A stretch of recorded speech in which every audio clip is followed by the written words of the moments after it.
What was your biggest takeaway? I think Cohen testified today that in a 2018 letter to the FEC, he said he did not think the Stormy Daniels payment amounted to campaign contributions or campaign expenses. And today on the stand, he walked that back and said, actually, in 2018, I knew full well that they were campaign contributions. And to me, that was really important because Michael Cohen has now made two links to Trump. He has said that Trump knew about the falsification in his prior testimony, and today he linked him to the campaign contributions violation. And that's the first time he has done that, and that is the only time that has come out. And despite what you think about Michael Cohen's credibility, when you take those two things together, I thought that was a really important moment. Huge, important moment for Hugo, who covers this day in and day out and remembers all of those facts. But I just kept thinking about that jury today. Right, Laura Jarrett was reporting that those jurors, some of them were rubbing their eyes, appearing restless. How hard is it for them, right? This point that Hugo brings up, that's this hugely important point. Are they even getting it? Amass the amount of just details and information and bickering and objecting that's happening in that courtroom. You know, I feel a little bit like a broken record. I think many people, including myself, have said repeatedly there's diminishing returns if you keep on going at something that doesn't need that continued attention. And at some point, after you've made your point, you lose your jury. And you don't want to lose your jury. And on top of that, if you become combative and aggressive and you have issues with the judge and the court, that just makes matters worse. And there was one point in this, pardon me, not in the summation, but in the cross-examination, Blanche was asking a question about, about lying in the past, and then ultimately asked a question that sort of sank his entire cross-examination. You just got to let it go and move on. And that's the problem. They didn't do that. They were not efficient. They didn't hit their points and go to the next one. They being Blanche, the defense. They being Blanche. Absolutely. Barb, the judge is trying to make this whole process as clean and fair as possible. He made the decision today that closing arguments would be after the long weekend, next Tuesday. What's your take, thinking about the jury, their fatigue, their ability to get influenced over a long weekend, or facts in their minds start to fade away over time? Yes. So I think what the judge is trying to do is to make sure that the jury hears both closing arguments in close proximity to each other. So what he wants to avoid is having, for example, the prosecution close on Thursday.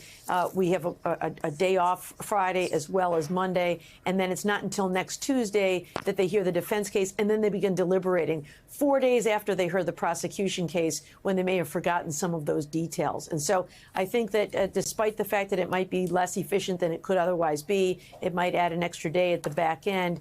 The thought is, let's put these two closing arguments together so that the jury is able to assess them both kind of all at the same time. And I think that's a good move. I also think it's a good move to get this long holiday weekend behind us so that the jury isn't trying to race to finish up in time for the long weekend. Sometimes you see that jury verdicts often come back on Fridays because they don't want to come back after the weekend. And so I think by saying at the outset, look, we're going to take the weekend off and then we're all coming back, the judge has made it clear what the game plan is going forward to be fair to both sides.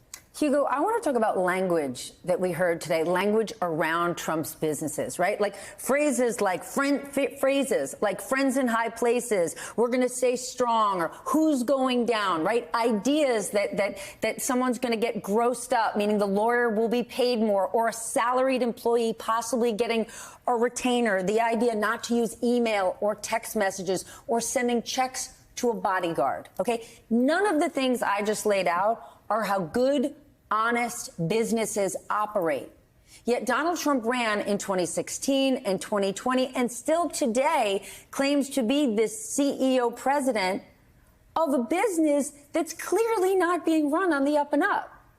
The language evokes a mafia kind of organization, and I don't think you can get away from that. And this has been the kind of theme that has pervaded all the way through this trial, is all of these guys involved in the various transactions and the hush money and the repayment. Even today, Bob Costello, the witness that the defense put on and was supposed to support Trump's case, came across as a guy who was trying to cover it all up, and he was the kind of the cleanup job. And when you think about it like that, it kind of suggests that Trump had all of these guys around him to clean up what he knew was wrongdoing. And if that's the idea that the jury takes away to deliberation, then you've already done 50% of the job for the prosecution, because the prosecution only needs to show that there was a cover-up. But like a mob boss, didn't sign his name and surrounded himself with hitmen.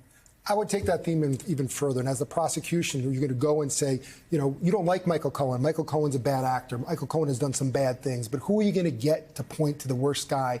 And I use this expression, or not used this term before. He's the Henry Hill. He's the Sammy the Bull. He's the one who's getting the main bad guy and going with that mob thing. You know, whether this is a new Teflon Don, we'll find out soon enough. But that's what you want to do. You don't want him to date your daughter. You don't want him to marry your sister. You don't want him to be your brother. But that's not what we're here about. We're here about him telling what happened and telling it truthfully today, knowing full well when he stepped in that courtroom, he was going to be ridiculed, torn down, and ripped apart. But he still came and he still told you the truth.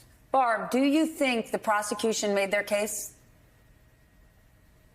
Yeah, you know, of course, the relevant decision maker here is the jury, who have been in court every single day, listening to every word of testimony and reviewing every exhibit, and then will deliberate together.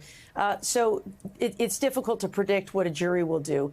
But if you look at what their task was, proving that Donald Trump caused the falsification of business records for the purpose of concealing other crimes, that is, campaign finance violations, then yeah, the evidence is all there. The pieces are all there. They brought in evidence well beyond the testimony of Michael Cohen, who, you know, my guess is a jury will even say, we don't want, let's look at this whole case even without Michael Cohen and see if it makes sense. And I think they've got the case there even without Michael Cohen. They have got the financial records. They have got David Pecker explaining what the whole conspiracy was all about, being the eyes and ears. They've got Hope Hicks involved. So I think that the case has been made. The question will be whether the jury sees it that way and whether the government, in their view, has met its burden beyond a reasonable doubt unanimously.